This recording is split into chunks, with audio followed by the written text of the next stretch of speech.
and That not is a even sin. try. Wasting your life is a sin, It's right? a sin. It is. I'm not even going to try. You said that the one thing that always bothered you was when you died someday, if you meet your maker, that he would pull out a list and say, no, no, no, no. You were supposed to be this badass motherfucker. Right. And instead, you turned into this cockroach slinging, Right. Fruity Pebble eating motherfucker. Yeah, so, and like you said, you almost have to live with that for eternity somehow. Right.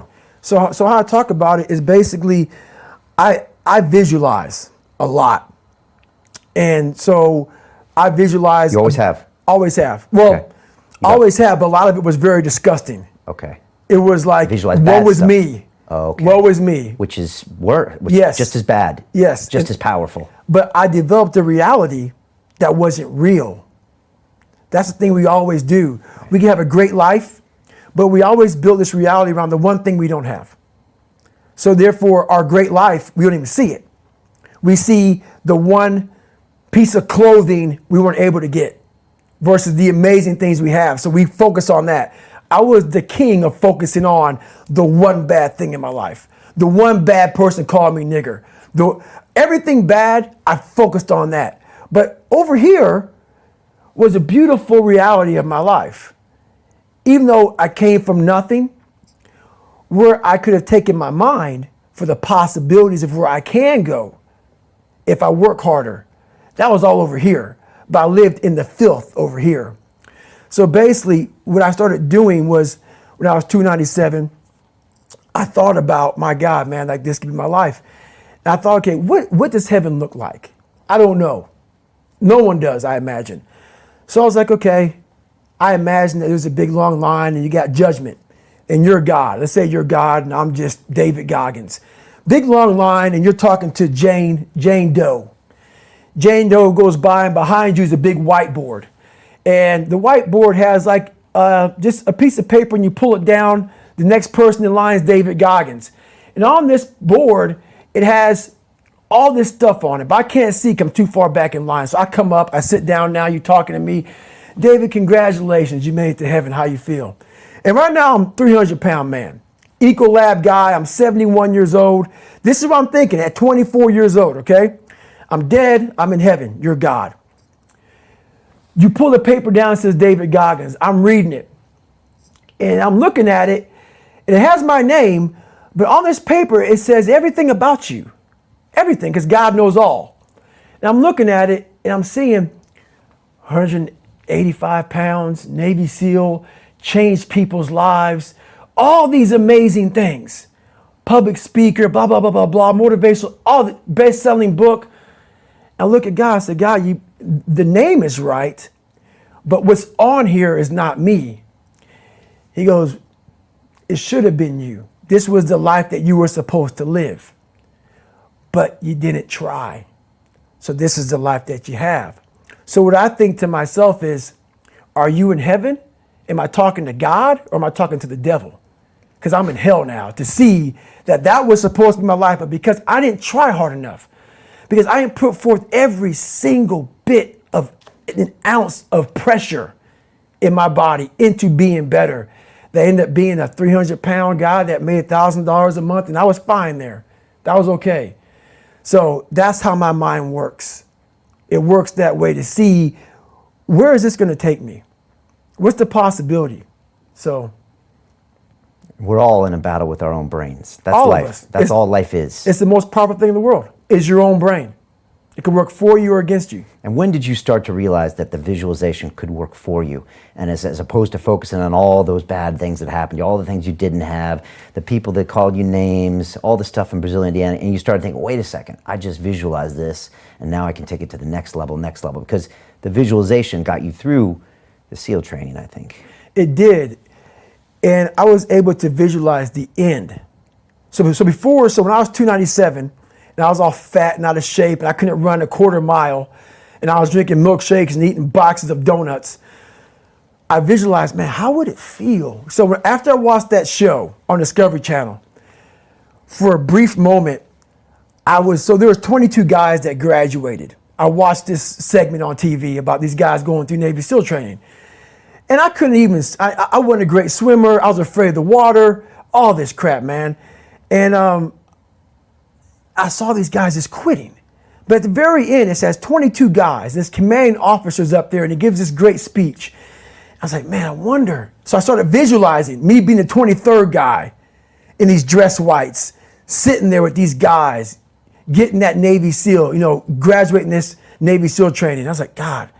So I put myself there. I was like, man, that's an amazing feeling.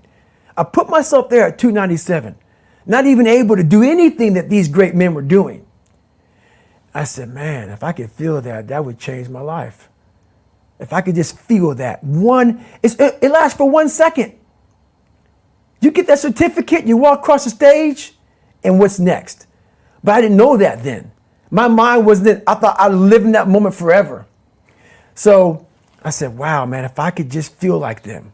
If I could feel like them. And what was that feeling you wanted so bad? Respect, accomplishment? No, victory. I wanted to win. Not like beat somebody else. It wasn't about that. I just wanted to go the distance. Everything in my life, when something got hard, I quit. If it was reading, that's where, I wasn't great at reading. I wasn't great at writing, so I just quit.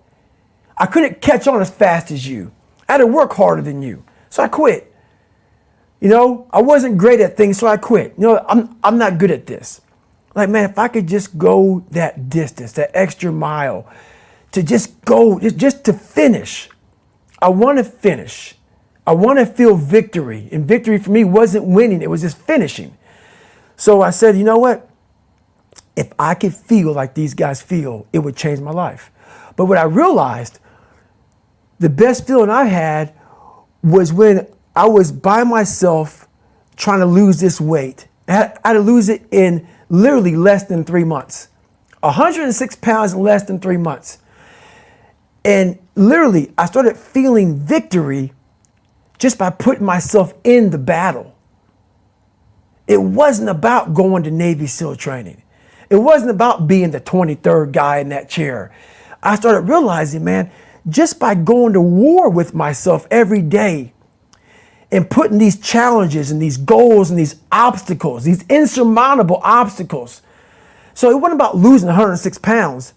Me losing 5 pounds was an accomplishment. Right. Me losing 10 pounds and then 50 pounds. And then the more I did this, the more I gained confidence. And then the more I gained confidence, the more I realized, fuck these Navy SEALs, man.